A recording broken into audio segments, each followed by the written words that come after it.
Well, hello everybody. This may look like a place they test missiles, but it's actually the brother-in-law's new home. Constructed this past summer, the late rains in the year and the fall just totally blocked us out from putting a yard in this year. In fact, curb and gutter and his driveway had not been in yet. Now this is about 3 weeks ago from the time I'm putting this out. So it was a beautiful day, 50 degrees. We had a little dry period here. So I took the 1025 up in the pulverizer, and my idea was to pulverize this up and give him an area of 20 by 20 for the pets so they can go out, we'll sod it, and they'll have a place to run. And then next year I can't wait to get in and put a new yard in around the entire house. So let's take a look at how the pulverizer works. I'm just going to go 90 degrees each direction, pulverize it up, and then we're going to go ahead and lay some sod.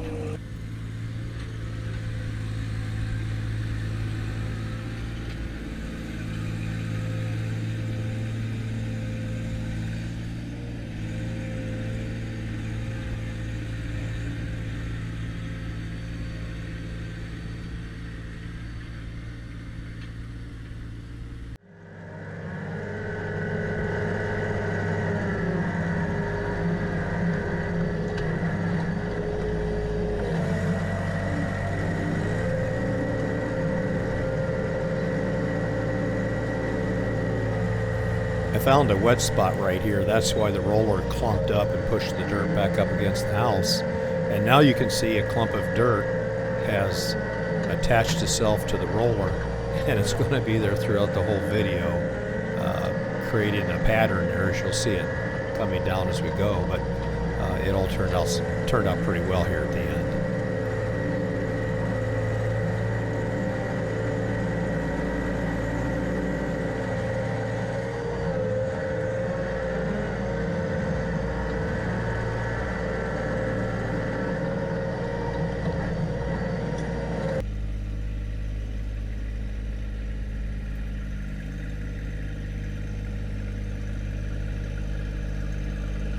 As you can imagine, I'm taking my time around the siding of the house there. I want to get close, but not too close and damage his new siding.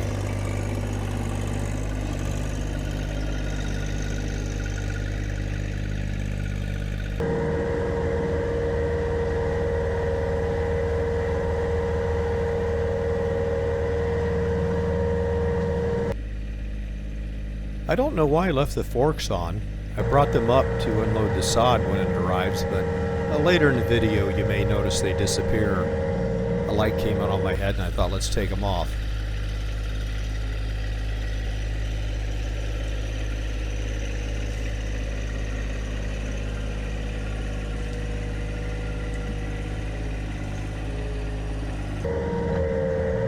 Notice the downspout off to the left there. Next summer I'd like to come up and take the backhoe and bury that in the ground and run that over to a detention basin. That's about 40 feet from that downspout, and that'll take all that rainwater away from their house. Be a perfect time to do it, seed over top of it, and it'll be done forever.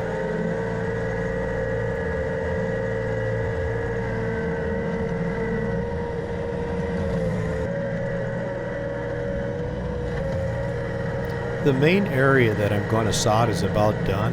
Now I'm expanding outside of that area. I want to rough that ground up so my sprinkling and any rain that might come will absorb into the ground and not run off. So I'm getting quite a ways out now of the 20 by 20 area I'm going to sod, but we're going to tear it up, rough it up, and smooth it out so it'll absorb water. Note the downspout on the top of your picture there next to that rock retaining wall. Another reason I want to bury that next summer is I don't want all the roof water and rainwater to deposit on the back side of that retaining wall. You can see it there in the upper left-hand corner. So we want to design that so all that water goes away from that wall. There's my nephew hard at work. Asked him to take all the clumps, pull all the clumps out of the away from the house so I can roll over them and smash them up and smooth things out. We're getting near the end now. My nephew's a real terrific young fella. I'm lucky to have him in my life, and I'd sure love working with him. So everything's looking pretty good now. We're down to our last few passes. We're pulverizing those final chunks near the foundation of the house now. And we're going to wrap it up pretty soon. This has taken me, about 2 hours.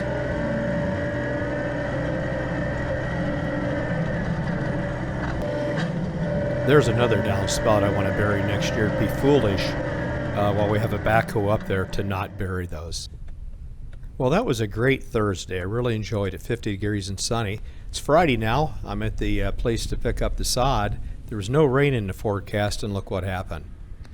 And it started raining, and I don't think it ever stopped. I stopped to check my load on the trailer. Everything was secure, and we got about a 35-mile trip.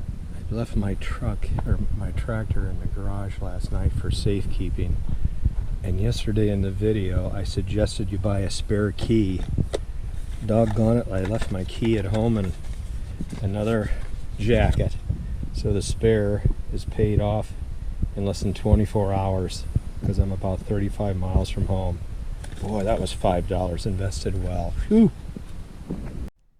Well, like I say, it started raining and it was cold and it never quit, so I didn't get any cameras set up. I quickly laid the sod. I had a good time doing it. The tractor worked out perfect, and I think it looks real well.